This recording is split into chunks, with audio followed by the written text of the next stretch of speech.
Good evening, everyone. My name is John Taves, and I'm the event coordinator at McNally Robinson Booksellers here in Winnipeg, Manitoba. We're broadcasting tonight from Treaty 1 territory, the traditional territory of the Anishinaabe, Cree, Oji-Cree, Dakota, and Dene peoples, and the homeland of the Métis Nation. And I can officially say you are in for quite a treat tonight.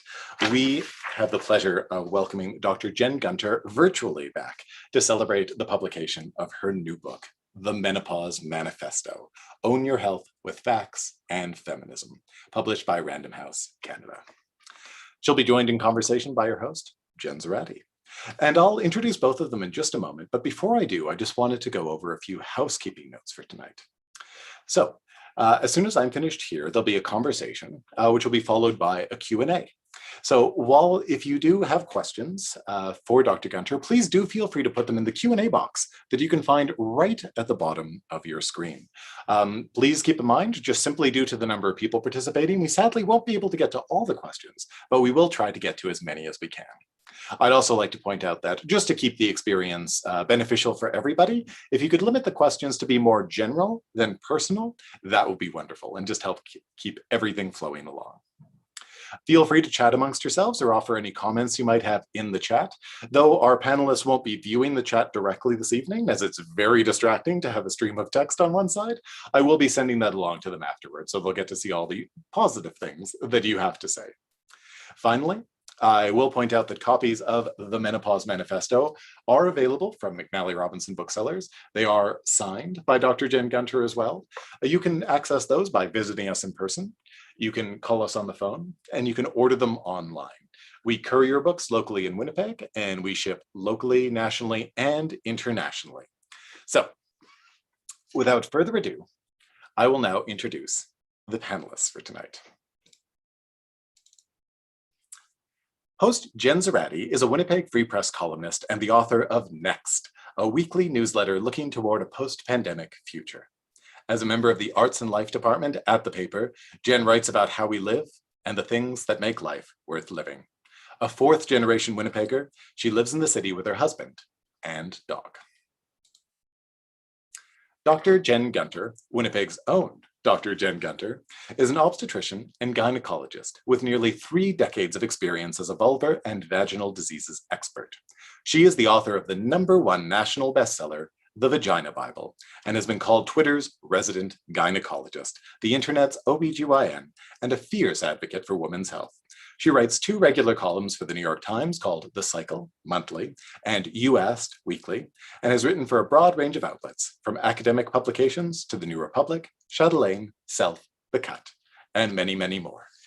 It is my enormous pleasure to ask you to join me in offering a very warm virtual welcome to Jen Zoratti and Dr. Jen Gunter.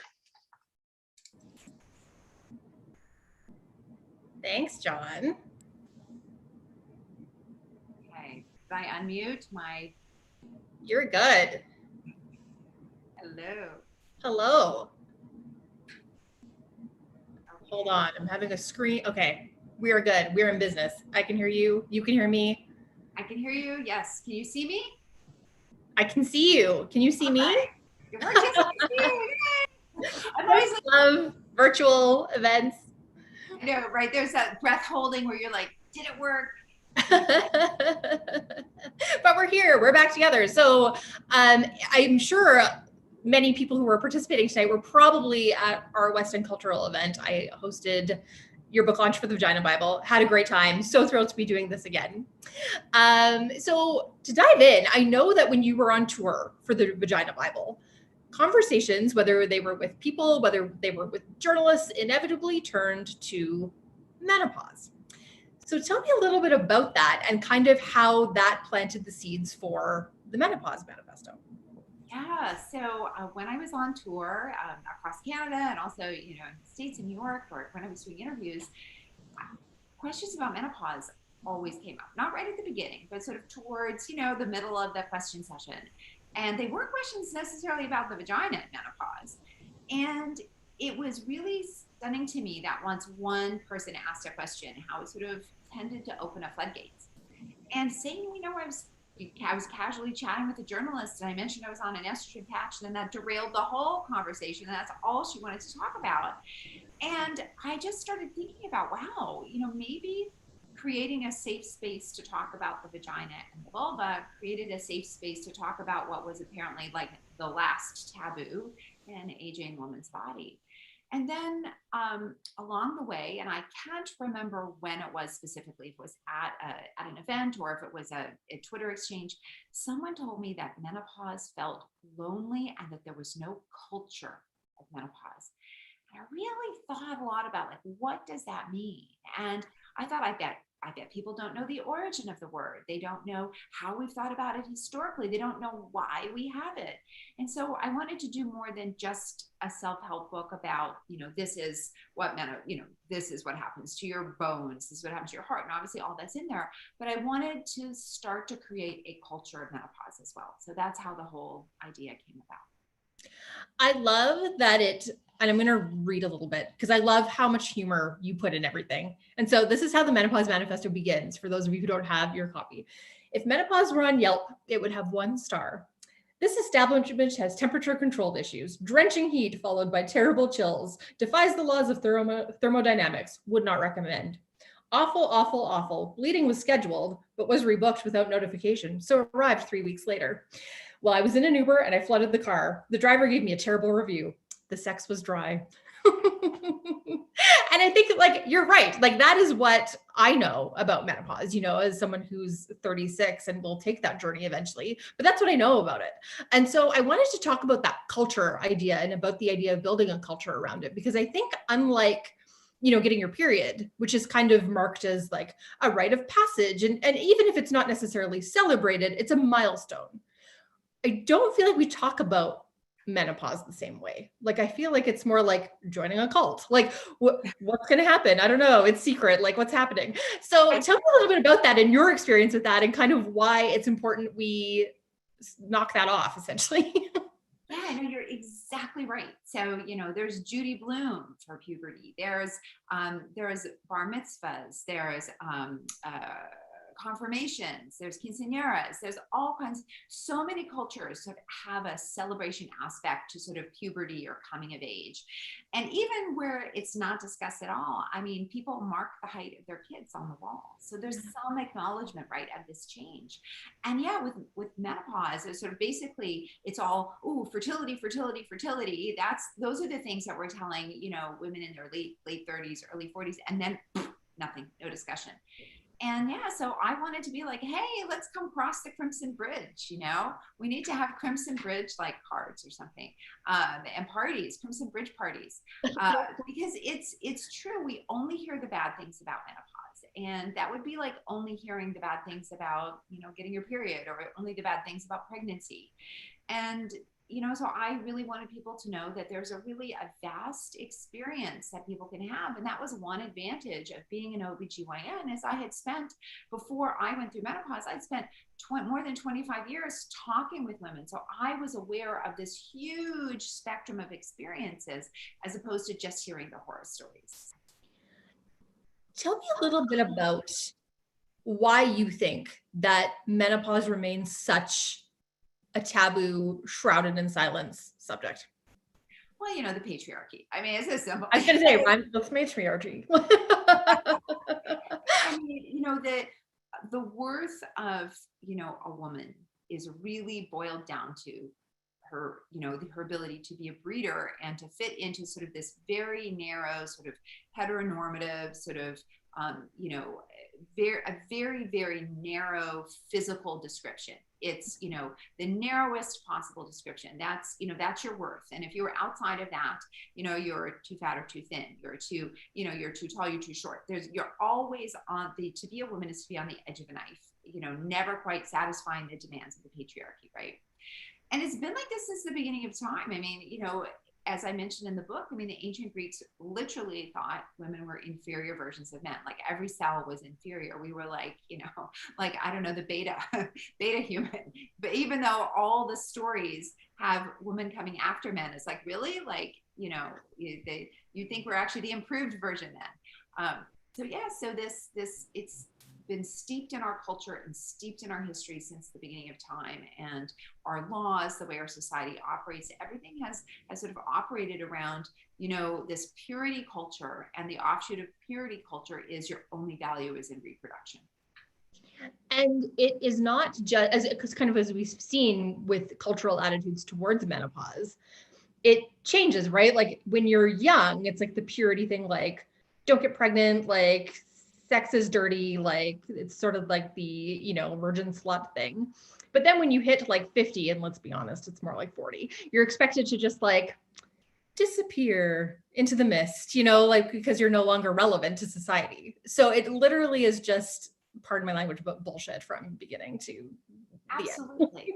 You know, unless you happen to look in your 50s like you look significantly younger, you know, then you're venerated. And I mean, absolutely, you know, no shame to, for example, Jennifer Aniston, who is a stunning woman who has aged incredibly, you know, has almost sort of aged in an age-defying way. I mean, you know, holding her out as a standard for how we should all look would be like no different than, you know, holding out, you know, Serena Williams as a standard for how we should all play tennis. You know, like, you know, it's just not something that, you know, is fair to do.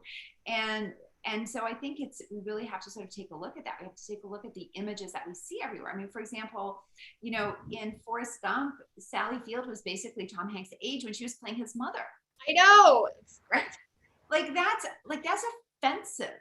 Like that's awful. And the fact that Tom Hanks didn't sort of say, this is ridiculous, you know, it actually says something that it was, and I don't think he's an awful person at all, but that it was so acceptable. Nobody noticed it. Yeah. And you see it everywhere, sort of this idea of anti-aging. So like in all like the products and the face creams, it's always anti-aging, anti-aging, anti-aging. So then when you're in a culture of anti-aging, it's hard to have pro-aging conversations, such as the one we're going to have tonight about menopause, right?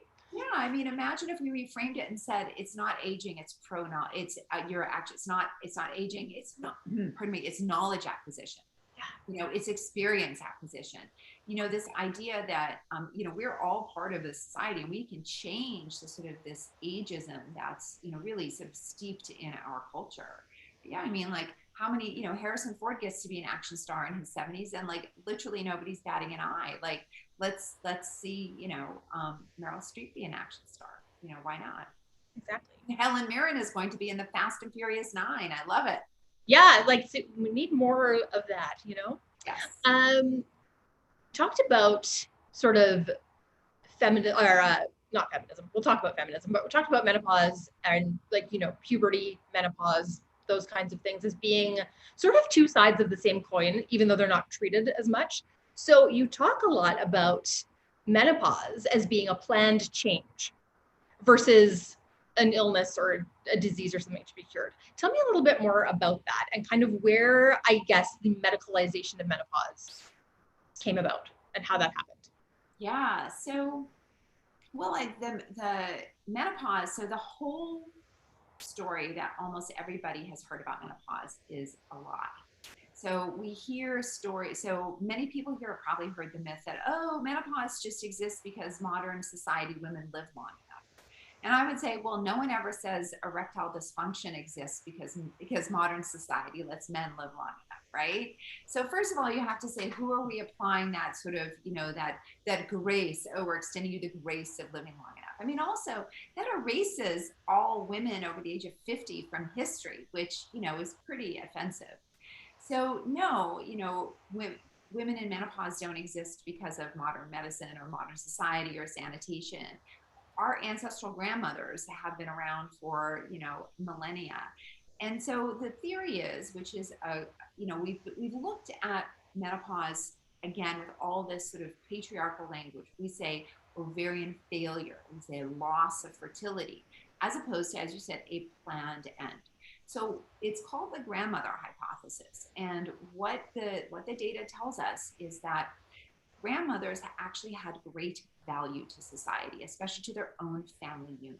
They were incredibly active food gatherers. In fact, when her daughter was pregnant or breastfeeding, that foraging for food would go up to 37 hours a week. That's like hard work. And grandmothers were providing the bulk of the calories for a family unit. So again, this whole hunter-gatherer bringing in the calories, it doesn't fit. And so grandmothers were doing all this work. And so what we think happened was, so if you look at us and compare us to chimps, those are our closest living relatives, or in the animal kingdom. Chimps have ovaries very similar to us. Their fertility winds down in their 40s, and then chimps die. So the question isn't why do ovaries fail? The question is, how did women become strong enough that they lived beyond their ovarian function? And if you just flip that question around and look at it from that standpoint, it makes you see it in a completely different light. And so what the grandmother hypothesis tells us is, like everything with evolution, there would have been some outliers. There would have been women that lived beyond their reproductive function, maybe a few years, maybe 2, maybe 5 years. They would have been beneficial to their children by helping their children have more children. If you have more help around the house, basically, you can reproduce more. And then that would pass along those long living genetics, and so on and so on and so on, until we have grandmothers living 20, 30, 40 years post their last menstrual period. And there's a lot of data to support it. And the only other mammal to have menopause are killer whales, so toothed whales. And so we know that grandmother killer whales, when they die, their grandcalves are more likely to die. Pardon me. But the interesting thing about killer whales is male killer whales all die around the age of 50. So they weren't obviously of value to the family unit. So interesting. And stuff nobody knows, I feel like I didn't know any of this. Yeah. It's a crime. Look, we all learn about evolution in school. I mean, assuming you don't go to some school that doesn't teach evolution. But if you go to a school that teaches evolution, the fact that the grandmother hypothesis is not part of it is really an obscenity. Because imagine if you knew your whole life that there was worth in being an elder, right? That actually contributed. And I mean, obviously today, you don't have to be a grandmother to contribute, right? We have our big brains, and so we have evolved beyond, needing to sort of be defined by our reproduction. But it should tell us that women are incredibly capable for decades after their final menstrual period. And it's especially true in many cultures too. You look at many indigenous cultures where, elders are really revered figures for their knowledge, right? And how much experience they got, and like they're language keepers, and they have had that experience and that value. And so, yeah, when you think about that, it helps, I guess, with like those societal messages about like, oh, like once you turn a certain age, and even the woman of a certain age concept, you're no longer relevant or of value. Yeah. And so I just want to say, so the follow-up is sort of how this became like sort of medicalized. Well, yeah. Everything about being a woman has always been medicalized. So this is just, so even, back in the time of Hippocrates, if as everybody always likes to hold out, oh, well, this is a Hippocratic recipe, or this is what Hippocrates did. Well, first of all, they're never that. But 80% of the recipes in the Hippocratic corpus were all, stuff basically to go in the vagina for menstrual problems. They were like obsessed with menstruation. Why? Because they knew it was related to fertility, and the loss of fertility is a big problem for you. You don't have value. Also, because they believed women had periods because of their inferiorness. And so that's how we released our excess fluid. We were basically dysfunctional plumbing. And so we got rid of the toxins in the fluid that way. And menopause was equally as bad, because that meant you couldn't get rid of your toxic fluids. So they were accumulating. And so that was really the prevailing medical belief until really, the late 1800s, the late 1800s. Yeah, it's. If you view women as inferior, if that's the bias that you have walking in, it's very easy to make all the medicine fit that view, right? It just like it's very easy to make everything that you see fit that view. And so that's why I think it's so important that we we have to have diversity in studies. We have to not look at that framework from this sort of patriarchal, male-dominated framework, because otherwise we may be asking all the wrong questions, like why do the ovaries fail, as opposed to how do women keep on living? Right. And it's even in something like sort of the male is default bias. is right through to everything, such as the fact that we seem to have health and women's health. You know what I mean? Like it's like this whole like sectioned out thing. And so when you know, sometimes I think a lot of women do have instances where they've been like, okay, I know something's wrong, I know my body, and they've had their concerns dismissed, or it's like, oh, it's just menopause, or it's just PMS, or it's just your hormones, or it's just what that is so frustrating. And I think that's something that you do a really good job of hitting on in both the Vagina Bible and the Menopause Manifesto, is how you need facts to be empowered. You need to know it's your body. You need to know how it works. Yeah, I mean, it's so awful to hear these stories and to hear things like, oh, it's just part of being a woman. Well, no one ever says, oh, heart disease is just part of being a man, or erectile dysfunction is just part of being a man. No one ever says that in the history of like ever.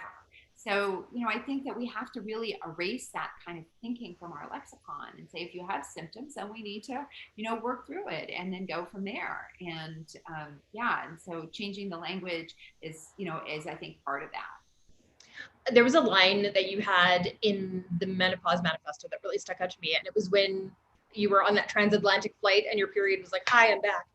And you said, quality of life concerns aren't trite, it's medicine. And it was like, because I think sometimes like the quality of life piece, unless you're like actively suffering really severe symptoms of menopause, you might just be like, well, maybe I'm overreacting, or maybe, it's like when men have a cold and they're like, I cannot go on. And women are like, well, I'm having an open heart procedure, but like, I'll be on email, like, it's just like that sort of like, I'm just gonna like soldier through, right?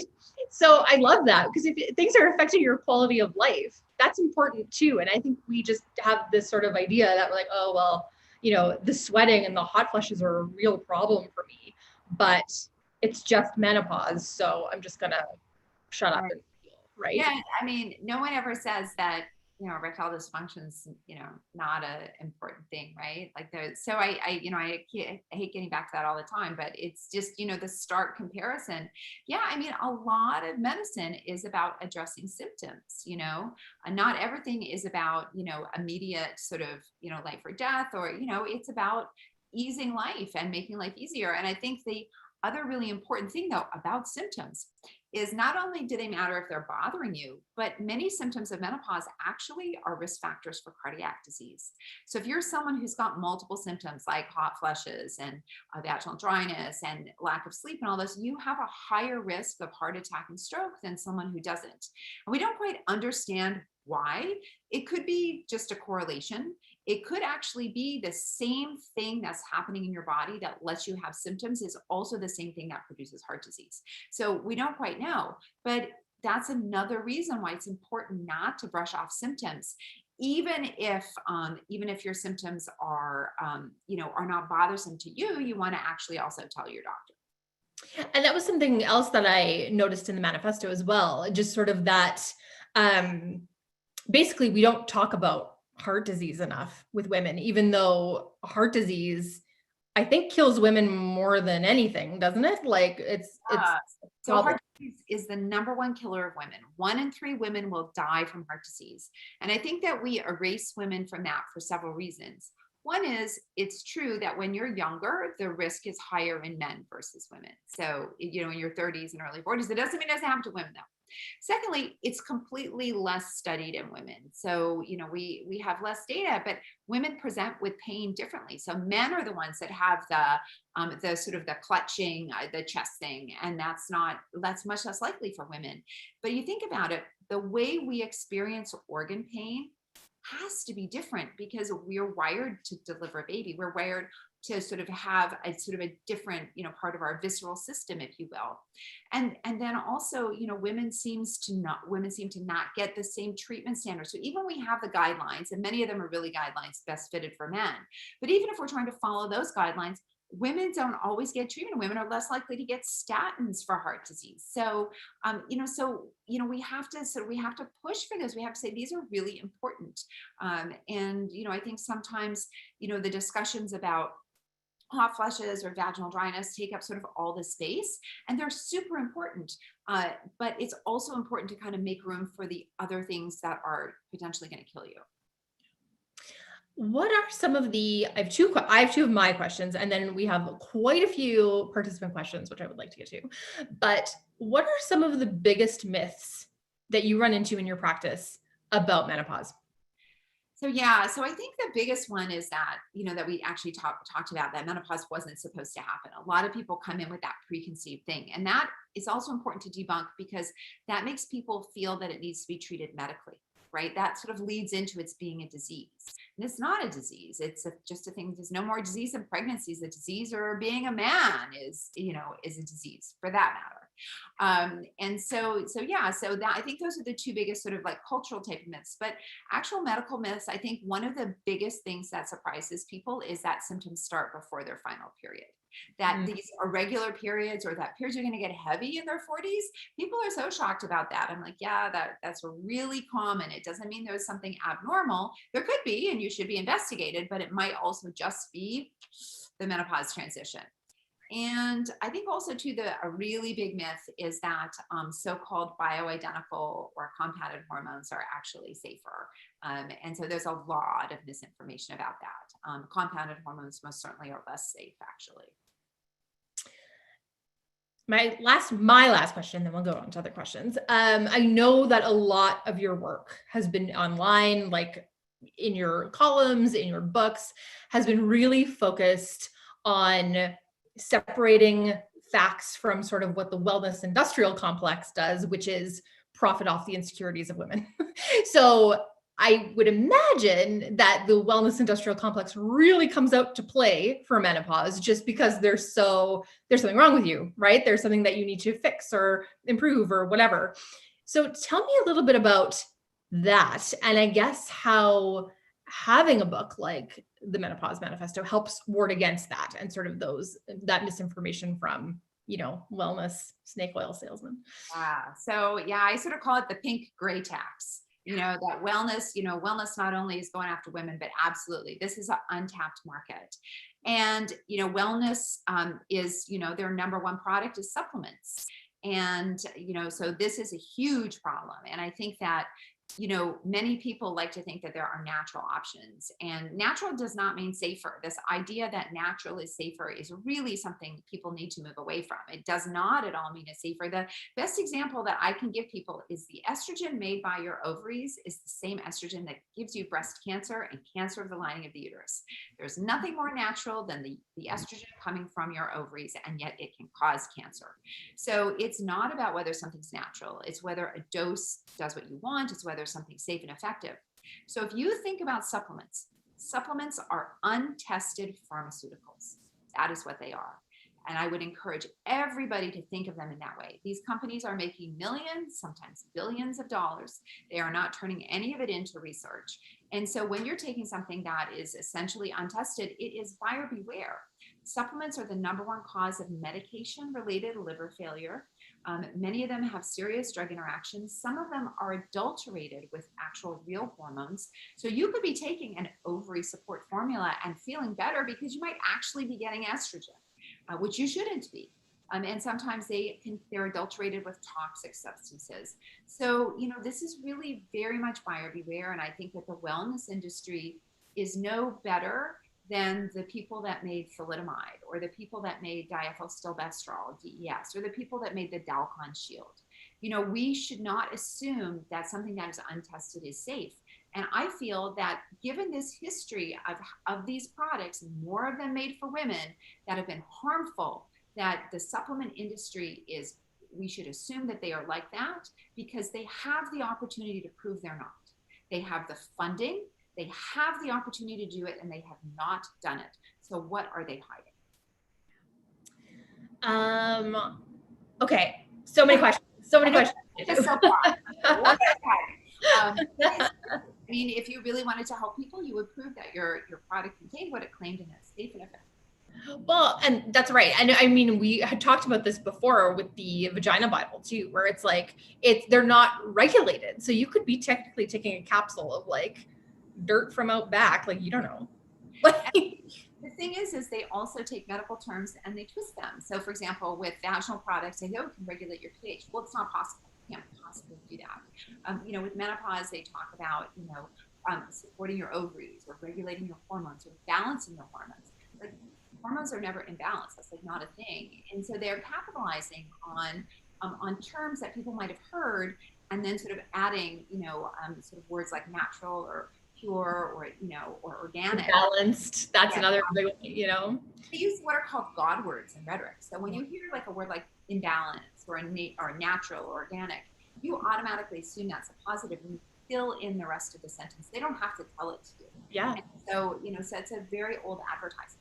So you should be aware of those. When I hear the word natural or organic, I just roll my eyes and say, oh, what are you fighting? Gonna get to some participant questions. All right. The first one, is the middle-age spread another piece of misinformation, or is it part hormonal fluctuation? So, we all gain weight as we age.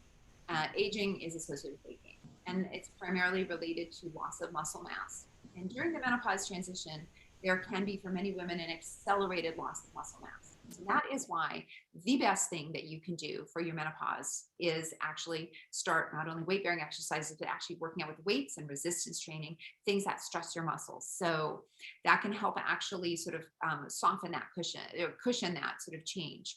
So what happens with a combination of the hormonal changes and the accelerated loss of muscle mass is we put on more visceral fat. That's the fat around our organs. Men do that before. So that's one of their reasons why they have a higher risk of heart disease. That's why you sort of hear like men being kind of more of an apple shape and women being a pear. But as women go through menopause, they start then becoming more of like that apple shape. And so the fat around our organs is visceral fat, and that's what's called active fat or inflammatory fat. And that increases our risk of heart disease and diabetes and all kinds of medical conditions. So it's not inevitable, but you are more likely to put weight on around your middle. Exercise and building muscle mass is a way to help protect against that. So it happens, but there are ways to blunt it. Can you talk about the decrease in sex drive, options, and the risks versus benefits of hormonal treatment for decreased sex drive? So I can't really in this format. That's, you need to read, that's like 4 chapters in the book. I'm just going to be really honest about that. But what I would say is that the decrease in sex drive isn't inevitable. It certainly doesn't happen to everybody. And it's usually multifactorial. In addition, there are no links between hormone levels and sex drive. So people can have high sex drive and low hormone levels, and the reverse can be true. And menopausal hormone therapy specifically does not help libido. What hormones may do is if you have vaginal dryness or discomfort, fix that. Because if it hurts, you're not going to want to have sex. I think it's also super important to think about what's going on relationship-wise and look at all of those things. Also, if menopause has triggered depression, that can affect sex drive. If you're not sleeping well, that can affect sex drive. So you're gonna have to look at everything. Medications for low sex drive are pretty bad. They generally don't work very well. And so those are kind of really more last resort. Anyone who's suffering feels that their libido is off, besides checking all those other things, I actually recommend the book Better Sex Through Mindfulness by Dr. Lori Brotto. She is actually a superstar Canadian researcher at the University of British Columbia, and she's one of the world experts actually on libido and desire. And so I would actually recommend reading her book, because the way most people think about libido and desire has been contaminated by the patriarchy. And so what happens for many people is they develop what's called a receptive desire, meaning that they don't have a spontaneous libido, but when the situation presents itself, they could become interested. And also arousal can come before desire. And so it's important to kind of learn all of the ways that can happen. So you're not thinking that, well, if you're not spontaneously horny, the lack of spontaneous horniness isn't actually a medical condition. So that's kind of my sum up. And I would also add that I think just as a culture, we need to normalize lube. Yes. Oh, yes. Time. And obviously, again, like treating vaginal symptoms. If you have them, you're not going to want to have sex. That would be exactly. Yeah, that makes a lot of sense.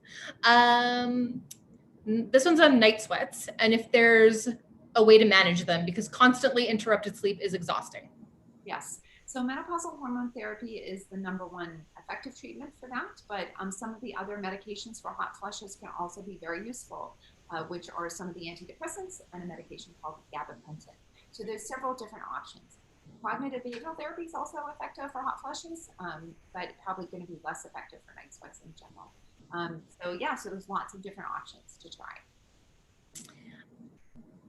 Someone wants to know about long-term HRT benefits and risks. So hormone replacement therapy.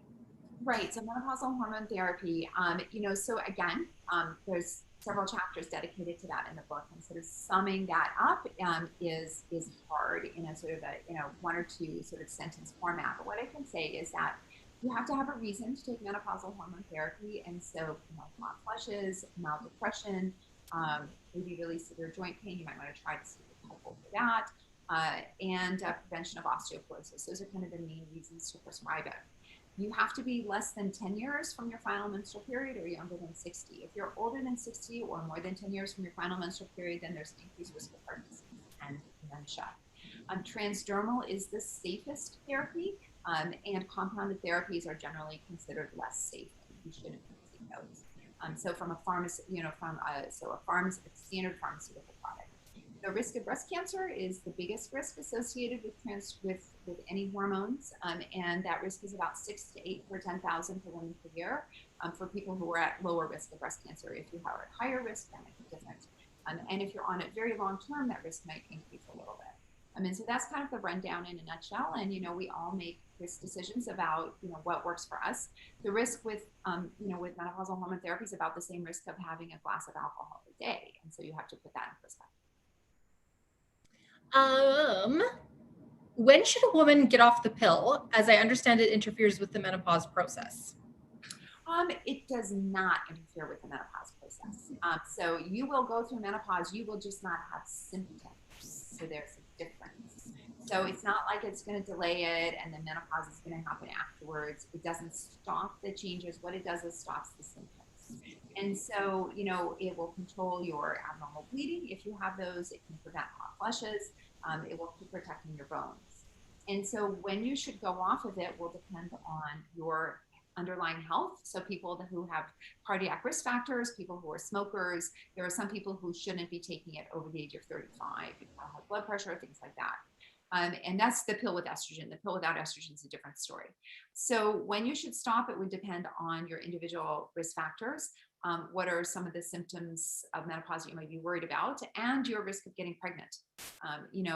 Pregnancy, the rate of being able to get pregnant decreases significantly with age, but it's not impossible.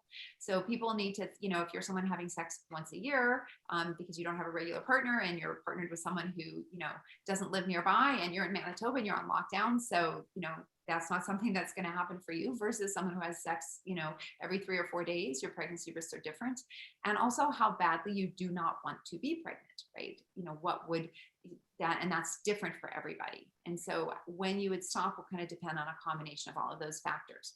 One thing I will say is that stopping the pill will give you, if you stop it and you're actually menopausal, when you stop, you may have a pretty big drop in hormones. And so sometimes people can have really bad symptoms the first couple of months, not as bad as they're going to have kind of long term, but it's just because it's a big drop.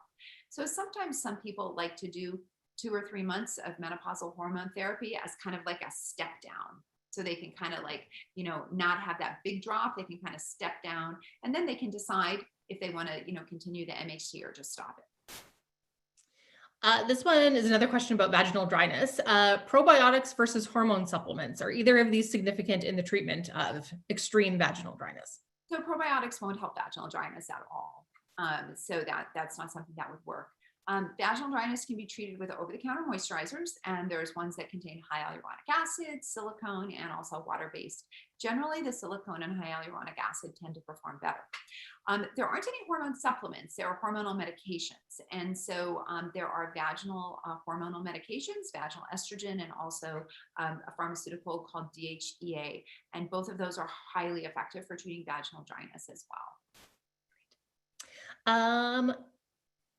This person says, I was blown away to learn that the bulk of hormone research on the effects of menopause have been conducted on men. Is that still prevalent? That's not true at all. The bulk of the studies on hormone replacement haven't happened on men. So I'm not sure where that came from. I'm glad to hear that. Studies. So back in the 1970s, when people thought estrogen was amazing for the heart, they did test it on men and had to stop it because they were actually, it was worse for their heart.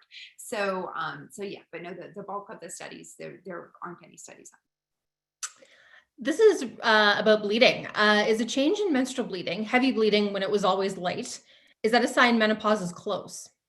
So it depends on a lot of different factors. So you can't really answer that question without seeing somebody in the office, knowing your age, knowing other things about your body. You know, might you have uterine fibroids? What's else? So I can't really answer that question. It could depend on a lot of things, and all of those are covered in the book. Just questions coming in like nuts. Let's see here. This one is about hormone therapy and if there's a maximum amount of time that a woman can be on it. So assuming that you're very low risk and that you've started it before the age of 60, less than 10 years, there isn't really, but we don't know for sure. So we're still gathering data about long-term effects on the brain. And so I think that there's an asterisk there. We do not know if long-term that estrogen may have an impact on the blood vessels in a negative way in the brain or in a positive way or a neutral way. And so, you know, the kinds of studies that the imaging we needed to do this, you know, wasn't available in the 90s and probably even the early 2000s. So when, for example, the Women's Health Initiative started, we didn't have that data, but now they're taking all those women and actually doing long-term follow-up to sort of see. So, or not all those women, but some. And so, and other studies as well. So, you know, we're gathering more data. So, you know, so right now I can't say for sure. It's really an individual thing. And so people have to decide, you know, what are the hormones doing for you? Hot flushes for most people will go away with time. Sort of the average duration is 7 years, but for some people it can be as long as 12 or, you know, so where do you fit in that spectrum? What's your risk for osteoporosis? So you kind of have to look at the reasons you are taking the hormones and then weigh that up with your personal risk benefit ratio. This is a good question. And I think it's actually one that people have on the beginning of this process when they are like, oh, I haven't had my period yet. And I'm, you know, 16, 17. This person asks, is there an age at which one should be concerned that she has not yet completed menopause or started, I guess, too? Right. So the average age of menopause is 52. I would say that if you are 55 and still feel like you're having regular periods and not having anything going on, that you would want to talk with your doctor. And the reason for that is that sometimes what happens is people mistake the abnormal bleeding after menopause for a period, right? So you've probably all heard about people who didn't know they were pregnant and they thought they had their period through their whole pregnancy. Well, what they were having was spotting during the pregnancy that they thought was their period. So I would say that if you are kind of 54-ish, you know, and there's just like, you know, you think you're still having a period like clockwork, or you're still having a period and it's a little irregular, you should talk with your doctor to make sure that you're not kind of in that category, that you're mistaking abnormal bleeding for your period, because abnormal bleeding can be a sign of cancer after menopause. So that would just be the only thing. Obviously there's outliers. And, you know, I know someone who had her period regularly until she was 57. So total outlier, total. And so, but you know, it's worth just checking in. This is kind of related to that. And there's been a few questions about this. Is it possible post-menstruation, so like post-cessation, I'm guessing, to still have hormone fluctuations that feel like PMS? So like the retaining fluid, tender breasts, like moods, those kinds of things. Well, no. So, you know, once you've stopped ovulating, you've stopped ovulating. And so those cyclic fluctuations are due to that. Now, there's a different pattern in how the hormones kind of wind down in your brain. And so there are a group of people who have a little bit of sort of a longer tail of sort of some of the other sort of hormone levels in general. But those aren't like cyclic changes. It's kind of more of like a slow, steady thing. So I think that if you're still having a cyclic phenomenon, it's unlikely to be related. If you're more than a year out from your period. Someone would like to know curious about possible causes, but mostly concerns with the effects of early menopause. And they say they started in their mid-30s. Yeah, so we call that primary ovarian insufficiency, and it's a really important medical problem because the earlier that happens to you, the greater your risk of diabetes, dementia, heart disease, the complications. So basically, an earlier menopause is associated with and also women who have primary ovarian insufficiency tend to have very severe symptoms. And so also they're very high risk for osteoporosis. So it is super important to be on hormones. They're very protective. With obviously the exception if that's happened to someone because it's breast cancer treatment and take estrogen. That's a different story. But if it's just primary ovarian insufficiency, there isn't a cause, we absolutely recommend treatment. And there's a workup that's also indicated as well, and that's covered in the book. There are so many questions about brain fog. People want to talk about brain fog. Is it simple? What else could it mean? Can it start when you're in your 40s? There's many questions about brain fog. Okay, so covered in the book, I would recommend reading that. However, brain fog can be caused by a lot of things. So it could be menopause, absolutely. Like, oh, I'm forgetful, what's going on? It could also be from depression, and it could also be from lack of sleep, and it could be from sleep apnea. And all of those things can also happen in the menopause transition. So the first thing is to actually, get screened, get all your ducks in a row, get tested for sleep apnea, find out all these things, or you're screened for it anyway. Now, brain fog does happen, not to everybody. And it's a temporary change. So it is not permanent. It is not a sign that dementia is around the corner. And there was an exciting new study just published this week about it that actually shows the brain compensates. So estrogen is involved in glucose metabolism, basically feeding your brain, and blood flow. And so when estrogen levels drop, things get a bit out of whack. The areas don't always get the sugar they need, don't get the blood flow they need, but your brain finds ways to compensate. So it starts by actually rewiring things, having other areas grow and get larger to compensate. So we are wired to compensate for it, because go back to the grandmother hypothesis. How could we be out gathering, or how could we be out gathering food? How could we be remembering where to find food when there was a famine or a drought? How could we do that if our brains were non-functional? So basically, think about menopause for some people as loading a sort of a new program into a computer, and things get a bit glitchy. And, like when you get your new operating system, on your iPhone, don't you dread that update? And you're like, oh, because you're going to have like some of the apps aren't going to work right. And all that you're like, oh, it's like, you don't like, I have an update right now. And I'm just like, oh, every time it reminds you, you're like, I don't want to, so I want to do that. So that's exactly what it's like. Your brain is updating its operating system, and it will figure it out. Exercise, eating healthy, focusing on your sleep, getting screened for depression. Those are all things that you can do for it. Hormones will not treat it. The other thing to remember is it's been studied, and it's temporary, but also women in menopause have been compared to men, and the women with brain fog still outperform the men on memory tests. So you have reserves for this. And I hate to say, this is one of those things that does suck and is worrying, but it's not worrisome. Now, if you have a strong family history of early dementia or early Alzheimer's, then you absolutely need maybe different screening. Okay, because for you, that potentially could be a warning sign. But for someone who doesn't have those risk factors, then you get screened for depression, get all the screening, and then go from there. This is a comment and a question. Menopause is dreadful. Any benefits? No more periods, I guess? Well, I think that everything is different. I thought pregnancy was dreadful, right? And there's some people who loved being pregnant. I almost died during my pregnancy. So I think that it's important that we elevate all the stories so we can see the perspective. For many people, they feel menopause is dreadful because they're feeling that they have aged out, and that's something that's not a menopause phenomenon. That's an awful society phenomenon. If you're having symptoms, they absolutely can almost always be managed or improved. And so I would say there's also that. Yeah, not having your period is great. It's absolutely wonderful.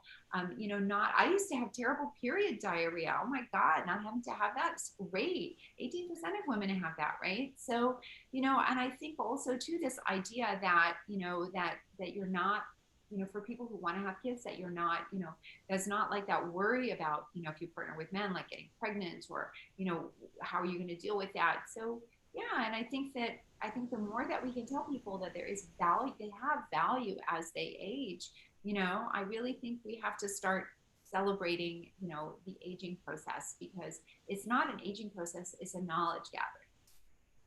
That's why I wanted to ask that one, because, and it was something when I interviewed you for the Free Press, we talked about how the concept of how you can have a good menopause and how you can have, a good experience going through this change. And one of the things we talked about, and you talked about it in the book too, is about when you have a guidebook or a map to help you on this journey that we will all take. Like if you were born with ovaries and you live until you're old, you will go through this journey. Having a map helps because then you're not afraid. So even if you know something is going to happen that may be unpleasant or uncomfortable or scary or whatever, it makes it less scary because you know that it's going to happen. Right. And also, I mean, absolutely, you know how to get help, right? But we sort of say that, yeah, I mean, I'm 4 years out from menopause, and I'm on menopausal hormone therapy because of pretty severe hot flushes, but also really strong family history of osteoporosis. I mean, my mother died from osteoporosis. The last 10 years of her life, if I knew that that was what the last 10 years of my life was going to be, I would actually choose, physician assisted death. Like, there's no way I would live my last 10 years like my mother did. There's just no possible way. So I have to do everything possible for me. That lowers my anxiety, right? So, you have to sort of have all that information. But also thinking about, how if you're celebrated for your contributions, and your contributions aren't sort of, just related to, sort of your ovarian function, it really gives you a different sort of, I think, framing. This is kind of an interesting question, and it's just kind of about, I'm going to paraphrase a little bit. As someone who has gone through very good periods, like they don't really get cramps, they don't get PMS, is that an indicator that they will have a smooth menopause? Are those things connected? Yeah, so there isn't a big link between those two things, but I would say kind of like, it just, some people, it's so unpredictable. There's people who have awful periods and then just one day they stop. And there's people who never had any problems. And then, it's kind of like all over the place with bleeding. One thing that has been shown to increase the risk of having symptoms is actually something called adverse childhood experiences, and we call that ACEs. And that's as a child being exposed to poverty or parental alcoholism or child sexual abuse or child abuse or the incarceration of a parent. And when you start to accumulate adverse childhood events, that actually can change how your nervous system is wired, because your flight or fight response is activated all the time. Right. So that can actually change things in your brain, possibly changes things with how your hormone, because your nerves and your hormones are intimately connected in your brain. So all the signaling for your reproductive hormones comes from your brain. So that can have an impact. And we're now seeing some studies that are linking more adverse childhood experiences to having more symptoms in menopause. That's really interesting. Yeah, it's fine. Well, what they say is neurons that fire together wire together. So the more the brain is stimulated. So the brain is lazy, basically. That's the best analogy. And so think about your brain as a whole bunch of pathways. It's like a big grassy field. Think about Assiniboine Park, right? Big field. And it hasn't been mowed for a while. And one person's walking down one path over and over again. And so there's a nice pathway that's been cut through the grass. And then the rest is field. And your brain's like, oh, let's take the pathway there. Let's take the easy one. And so that other pathway, the better pathway has maybe overgrown. And so you're actually, your brain might be taking actually the maladaptive pathway, but it's easier because it's there. It's been there. It's easy. So that's how something like cognitive behavioral therapy can actually work, because it forces your brain to actually use a different pathway. And it's hard at the beginning, just like when you start a new exercise program, but then that old pathway kind of overgrows and you're now on a better pathway. That's a great way to put that, for sure. Let's see. I'm conscious of time. We're nearing the end here. There's a few questions about this, which is this idea of if you're less sexually active, and the idea of vaginal atrophy, and if you should be using sex toys. I feel you have opinions, so go for it. Oh my gosh, that is, I need to put that in my top myth. So this is the idea of use it or lose it. Okay. Now I want you to think, does anyone ever say to men that they're going to lose the ability to have sex if they don't put their penis in a vagina regularly? No. Never heard that ever, right? Or if they don't masturbate, right? No one's heard that. So it's from a really low quality data in the 1970s that showed that women who had less changes to their vagina with menopause were more sexually active. Well, obviously, if you have less changes, you're more likely to be sexually active.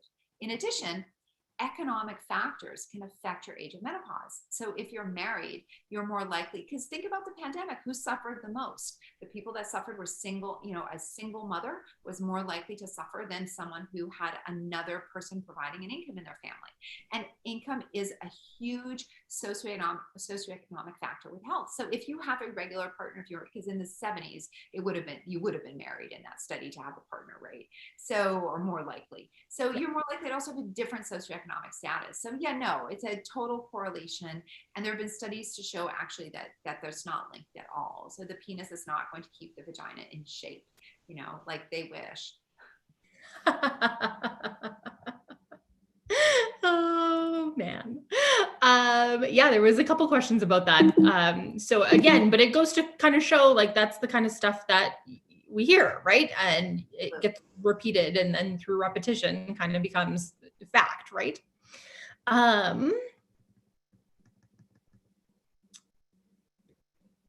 I think I can anticipate what your thoughts are on this, but what are your thoughts on ground flaxseed as a source of phytoestrogen? Well, I mean, you can have ground flaxseed, sure, it's fine. It's probably nice for your diet.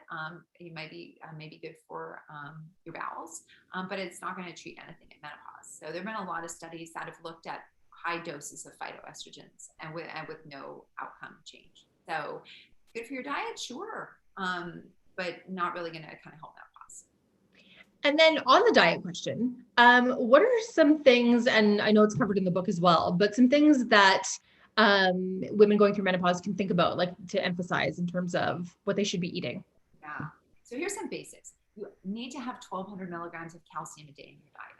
And you need to look at, keep a food journal for 3 days and write every single thing down. Make sure to measure amounts, and then, go and Google, and, Health Canada will probably have, or, on the labels, like on the milk, it'll say if there's calcium. If you buy coconut milk, or coconut drink, I guess it's called, make sure you get the stuff that's got calcium in it, yogurt, all those. So write it all down and figure out how much calcium you're taking in a day. And if you're not taking enough, then you want to make up that shortfall with a supplement. If you're taking 1,200 milligrams, great. Supplement's not going to help you about that. So that's one of the most important dietary things. Having at least 25 grams of fiber a day is just overall beneficial for good health. Eating more vegetables and legumes is basically good for your health. That doesn't mean you have to go vegan. It doesn't mean you have to be a pescatarian. But by and large in North America, we do not eat enough vegetables and legumes. So those are kind of some basic things to focus on. If you're not averse to eating animal protein, then absolutely having 2 servings of fatty fish a week. That can include tinned salmon or, tinned tuna, but really thinking about having fatty fish. Multiple studies, link it with, good health outcomes. Berries as well, lots of antioxidants, good for your brain. It's Saskatoon berry season. I can't believe I'm missing it. It's my favorite berry in the world. Whenever you tell people in the States, you're like, oh, what's your favorite berry? I'm like, Saskatoon berries. They're like, what? I'm like, you are missing out. Best berry in the world.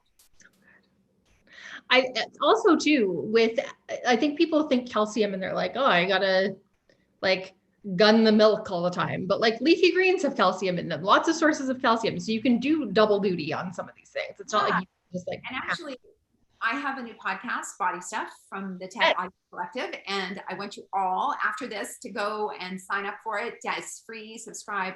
But last week's episode was all about bones. And we covered a lot of ways to get calcium. Sardines, great way. I love sardines on toast.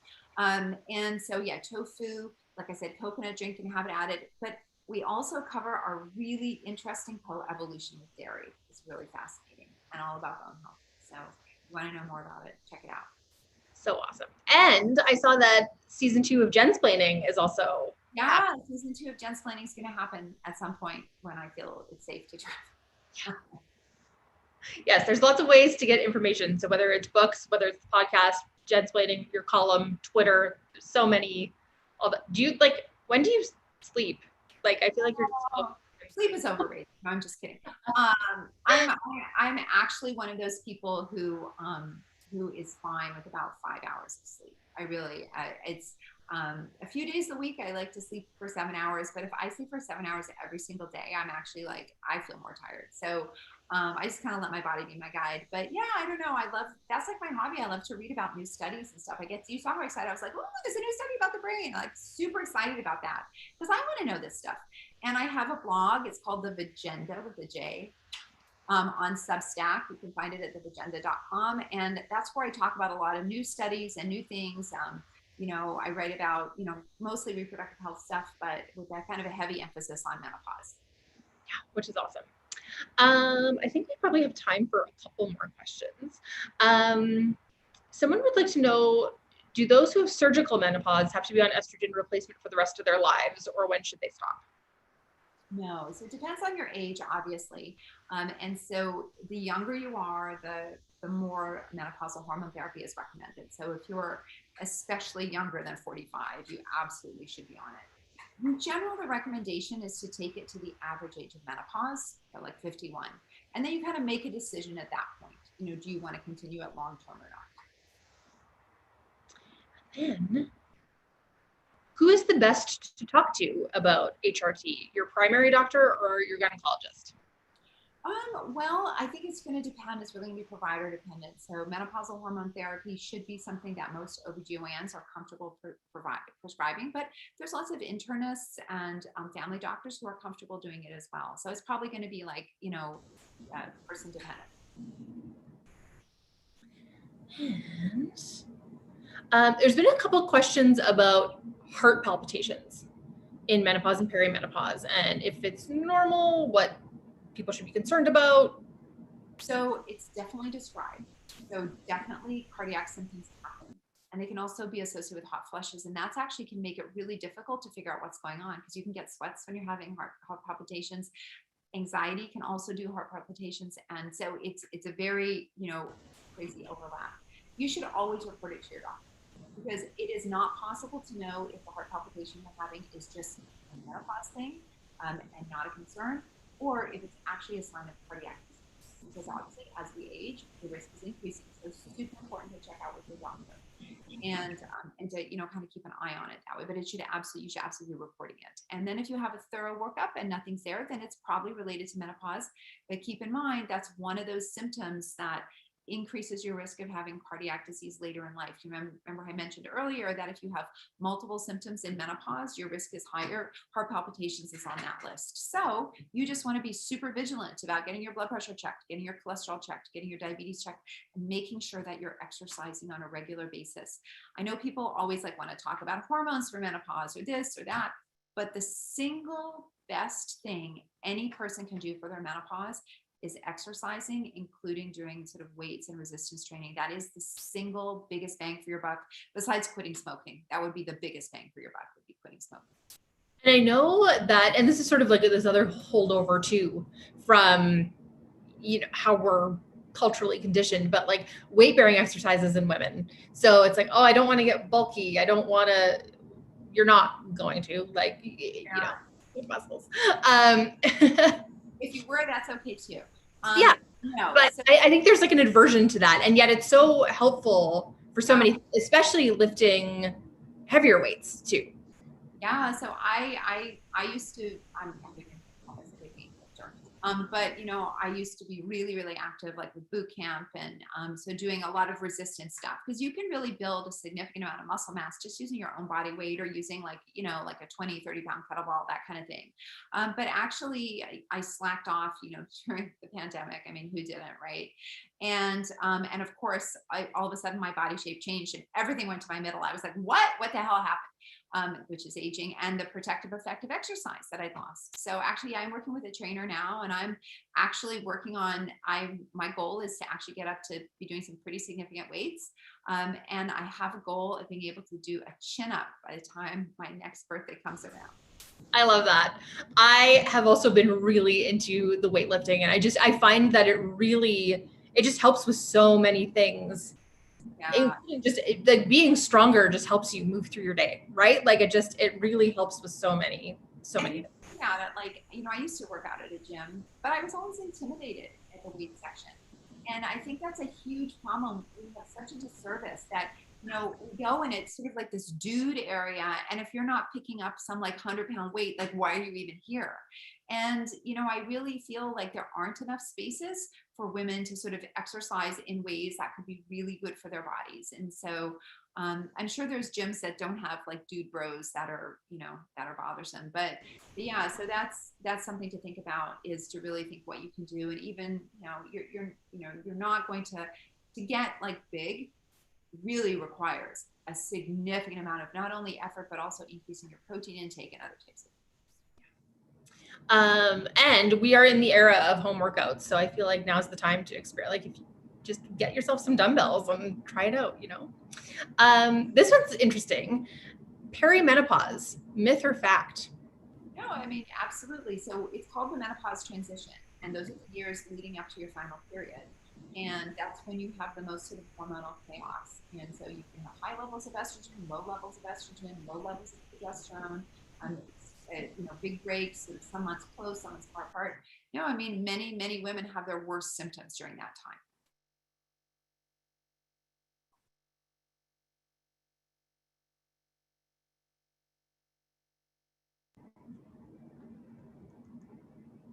There are so many questions, which is great. Remind everybody they're almost all answered in the book too. Yes, lots of these are in the book.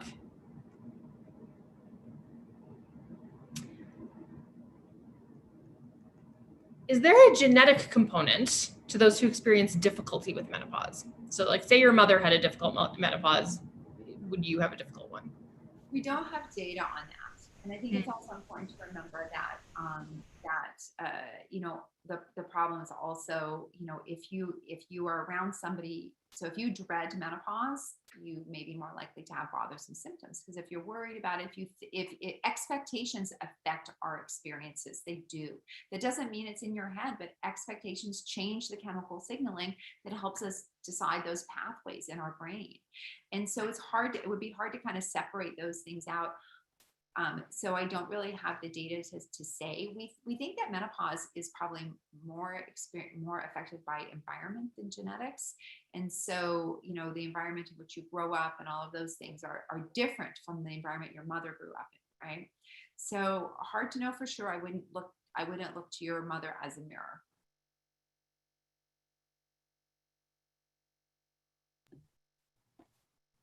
Big headaches at the start of each period. I've read that progesterone can be helpful. Is that true? And can it be more effective than estrogen? I can't really answer that question. I don't have enough information. So, yeah. This one also you may not be able to answer, but those with chronic migraines, should they avoid HRT? No, that's not a contraindication for HRT or menopausal hormone therapy. So, you know, it obviously depends, because there are certain migraine conditions that may have a super high risk of blood clots. And so, you know, but sort of run-of-the-mill migraines, generally not for transdermal therapy. And if you're managing your menopause just fine, is there a need to do anything different at all, or is doing nothing okay? nothing is just fine. About 25% of women have really no symptoms and they manage just fine. Or if an over-the-counter moisturizer is taking care of your vaginal dryness, that's just fine. You still need to, though, think about the health conditions that are associated with it. So like heart disease, osteoporosis, getting your lipids checked. So you still want to be on top of that screening. But yeah, lots of people have no symptoms, and that's great. And I'm just seeing if there's any that we didn't get to. First time askers. Yeah.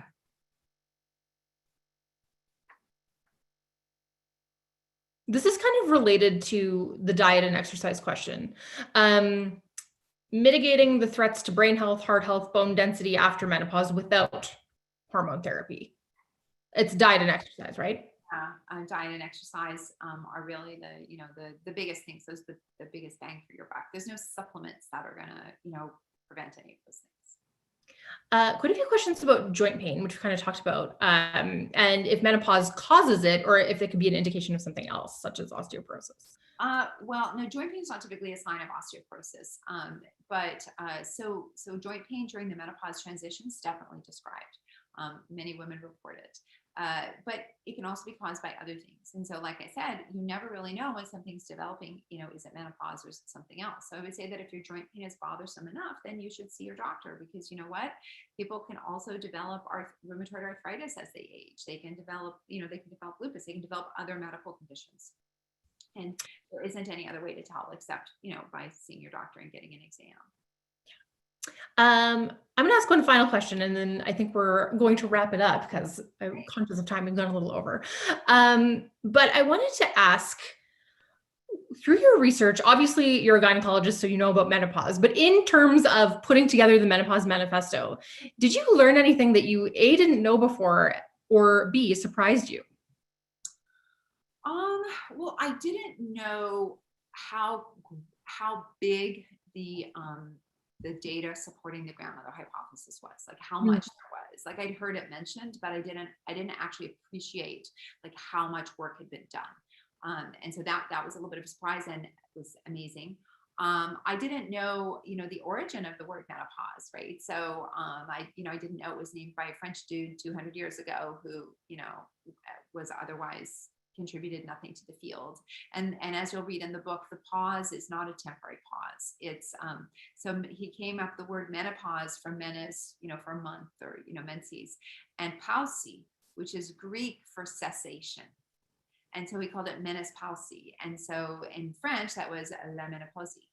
And then they dropped the accent and dropped the IE, and it became menopause. So I didn't know that. And I thought that was like really fascinating, because I was always like, why is there a pause in there? Like the ancient doctors, and I wasn't even going to look at the origin of the word, but I kept thinking about it, and I was like, but wait a minute, like the ancient Greeks knew the periods weren't coming back. Like this wasn't new. They knew it wasn't a pause. And so of course it was, it's because menopause is pausi, is cessation. So I thought that was interesting.